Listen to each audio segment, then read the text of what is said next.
अकाल और उसके बाद कविता का सारांश।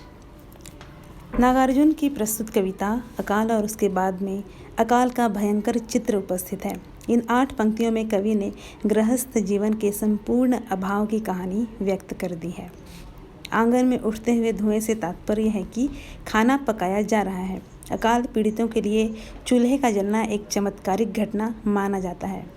अन्न की महत्ता को वे ही लोग जान सकते हैं जिन्होंने अकाल को साक्षात देखा हो। कवि यहाँ यह भी स्पष्ट करता है कि किसान न केवल मनुष्य के लिए बल्कि संपूर्ण सृष्टि के लिए महत्वपूर्ण है।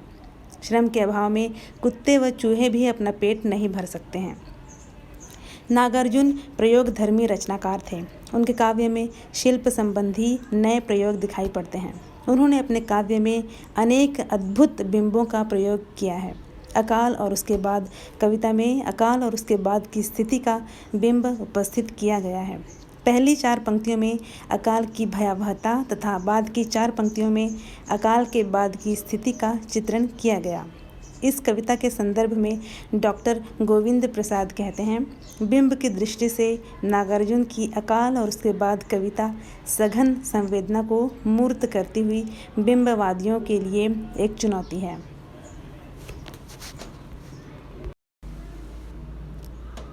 अकाल और उसके बाद कविता के कुछ पदों की व्याख्या। कई दिनों तक चूल्हा रोया, चक्की रही उदास। कई दिनों तक कानी कुतिया सोई उनके पास। कई दिनों तक लगी भीत पर छिपकलियों की गश्त।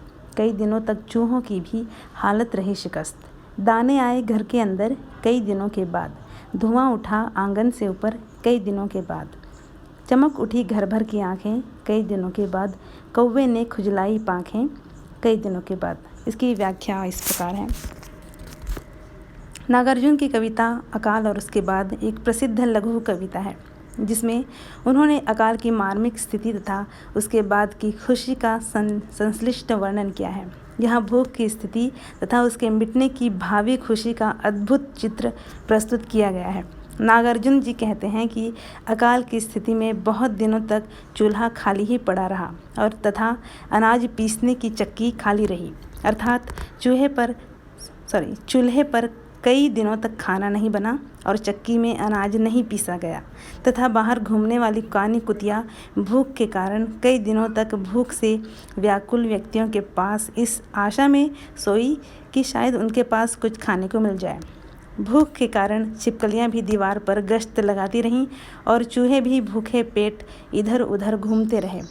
लेकिन अकाल के बाद जब कई दिनों में घर पर अनाज आया तथा चूल्हे में रोटी पकाने के लिए आग जलाई गई तो चूल्हे के धुएं को उठते हुए देखकर घर में उपस्थित सभी भूख से व्याकुल प्राणियों की आंखें चमक उठी। कौवे ने भी भोजन की उम्मीद में अपनी चोंच से अपने पंख खुजलाए। विशेष प्रस्तुत कविता में कवि ने अकाल तथा उसके बाद भी स्थिति का यथार्थ चित्र प्रस्तुत किया है। दूसरा, प्रतीक तथा बिंबों का अद्भुत समन्वय। तीसरा, कई दिनों तक चूल्हा रोया, चक्की रही उदास पंक्ति में मानवीकरण अलंकार है।